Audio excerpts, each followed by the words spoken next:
O Evangelho de Maria, a mulher que venceu o mal. Padre Gabriel a morte. Voz, Bruno Correia. 24º dia. Um grande sinal apareceu no céu. Somente Deus é eterno. Por isso, antes do tempo só havia Deus, no movimento de amor incessante entre as três pessoas unidas na única natureza divina. Depois da criação, anjos, cosmos, homens e animais, viu esse amor manifestar-se externamente, dando vida a criaturas belas e boas, nas quais se satisfez o Criador. Porém, o dom mais bonito que constitui a grandeza das criaturas superiores, a inteligência e a liberdade, instigou a soberba e a rebelião, primeiro a uma parte dos anjos, e em seguida, por serem instigados por eles, aos progenitores. Assim entraram no mundo o pecado, o mal, a dor, a morte e o inferno, quando Deus havia criado a todos para serem eternamente felizes. O ódio de Satanás contra Deus o levou a instigar o homem à rebelião e ao pecado. Porém, a misericórdia infinita de Deus prenuncia a salvação contra as consequências do pecado original.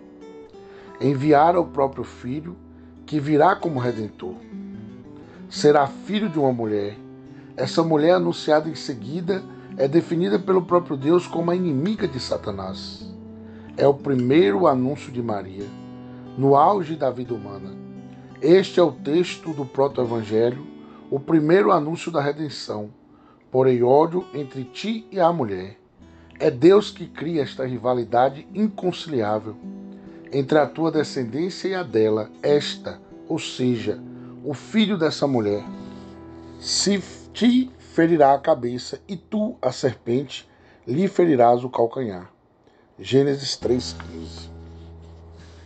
Maria é já prenunciada como sinal de salvação e como inimiga de Satanás, em um texto que se deve aprofundar em seu autêntico significado. Reproduzimos a tradução da Conferência Episcopal Italiana. A tradução grega, chamada dos 70, apresentava o prenome masculino, ou seja, uma referência precisa ao Messias. Ele te esmagará a cabeça. A tradução de São Jerônimo, chamada Vulgata, dava um pronome feminino. Ela te esmagará a cabeça. Tendendo a uma interpretação totalmente mariana, preferida pelos padres mais antigos, de Irineu adiante. É claro que quem vence Satanás é Jesus. A ação de Maria depende somente e sempre da ação do Filho. O Concílio Vaticano II estabelece com exatidão: a Virgem consagrou-se totalmente como escrava do Senhor, a pessoa e a obra de seu Filho, subordinada a Ele e juntamente com Ele, servindo pela graça de Deus onipotente o mistério da redenção. Lumen Gentium 56. Por isso são legítimas todas as efígies que apresentam Maria no transe de esmagar a cabeça da serpente. Sempre que esse texto seja visto como cooperação à obra do Filho, que veio para destruir as obras de Satanás. No final da história humana, vemos na Bíblia a repetição da mesma cena. A mulher volta a aparecer como símbolo da salvação e em postura de luta contra Satanás. Leiamos o texto. Apareceu em seguida um grande sinal no céu, uma mulher revestida do sol, a lua debaixo dos seus pés e na cabeça uma coroa de 12 estrelas. Depois apareceu outro sinal no céu, um grande dragão vermelho, com 7 cabeças e 10 chifres, a primitiva serpente, chamado demônio e Satanás, o sedutor do mundo inteiro. Apocalipse 12, 1 seguintes. Quem é essa mulher? Com frequência na Bíblia, uma mesma figura pode representar uma infinidade de sujeitos. Essa mulher pode ser a igreja ou o povo hebreu. Certamente representa Maria, dado que seu filho é Jesus. Assim, Maria é o símbolo da salvação do princípio ao fim da humanidade.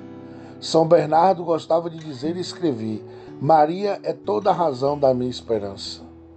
Uma curiosidade, essa frase estava escrita na porta de Padre Pio. Quem imagina quantas vezes o santo a repetiria? Mas neste momento somos convidados a refletir sobre o papel de Maria no fim do mundo. Conhecemos perfeitamente a parte fundamental que desempenhou na primeira vinda de Cristo. Porém, quando Cristo subiu ao céu e os apóstolos seguem com Maria na mesma direção, 2 anjos aparecem para interromper o encanto e declarar: este Jesus que acaba de vos ver arrebatado para o céu, voltará do mesmo modo que o viste subir para o céu. Atos 1:11. O Senhor virá, o Senhor voltará. Maranata, vinde, Senhor Jesus. A tensão escatológica, a espera da parousia, a volta gloriosa de Cristo, é típica dos tempos de fé viva. Ainda que desconheçamos a data, por isso o Evangelho nos convida a estar sempre preparados, assim como devemos estar sempre preparados para a chegada da irmã morte. Qual será o papel de Maria nesses acontecimentos? Os santos, especialmente São Luís Grimond de Montfort, pensam que a Virgem terá um papel importantíssimo e evidente. O sim de Maria, por vontade divina, precedeu a encarnação do Verbo. Na primeira vinda de Cristo, Maria foi mãe e colaboradora do Redentor, no entanto, do modo mais discreto possível. Para a segunda vinda do Senhor, que será um retorno glorioso, o papel de Maria segue de pé. Caberá a ela preparar os apóstolos dos últimos tempos, como gosta de dizer Montfort, e liderar a batalha contra o dragão vermelho. Essa é a razão do sinal que aparece no céu, a mulher vestida de sol. Enquanto isso, o ódio perdura e é uma luta sem trégua. Paulo é bem claro a esse respeito. Revesti-vos da armadura de Deus, para que possais resistir às ciladas do demônio. Pois não é contra homens de carne e sangue que temos de lutar, mas contra os principados e potestades, contra os príncipes deste mundo tenebroso, contra as forças espirituais do mal espalhadas nos ares. Efésios 6, de 11 a 12. Maria sai vitoriosa graças a seu Filho e nos ajuda nesta luta. Qual é o seu segredo? Um dia, certo exorcista de Brécia interrogou o demônio: por que teme tanto quando invoco a Virgem Maria? E ouviu na resposta uma maravilhosa apologia: porque é a mais humilde de todas as criaturas, e eu sou o mais soberbo, é a mais obediente, e eu sou o mais rebelde, é a mais pura, e eu o mais sujo. Outro exorcista, sabendo dessa resposta, depois de muitos anos pergunta a Satanás: elogiaste Maria por ser a criatura mais humilde, mais obediente e mais pura? Qual é a virtude da Virgem que mais o faz tremer? A resposta foi imediata: é a única criatura que me pode vencer por completo, pois não há tocado a menor sombra de pecado. A batalha de cada um de nós é intensa. Lutamos por nada menos que a salvação eterna. Não há, porém, o que temer. Contamos com a graça que nos concedeu Jesus e com a ajuda da Virgem Maria, a Imaculada Conceição. Reflexões sobre Maria. O papel de Maria, sem dúvida, foi se aprofundando e revelando-se cada vez mais ao longo da história da Igreja. Ao mesmo tempo, seu culto litúrgico e o popular foram aumentando progressivamente. Sua força contra Satanás, devido às 4 virtudes enumeradas, é também um modelo para nós. Desconhecemos os planos de Deus em relação a Maria para preparar a parousia, mas conhecemos a ajuda que nos presta agora com a nossa mãe, visando a salvação e, em particular, visando a luta contra o pecado.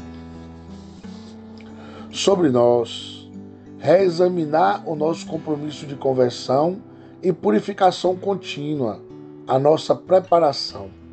O Evangelho nos recomenda que fiquemos vigilantes, sempre preparados para a vinda do Senhor. A morte pode nos surpreender a qualquer momento. Recorrer à ajuda de Maria, às suas invocações, às suas orações, especialmente na luta contra as tentações, e confiar no poder de Maria para interceder por cada um de nós.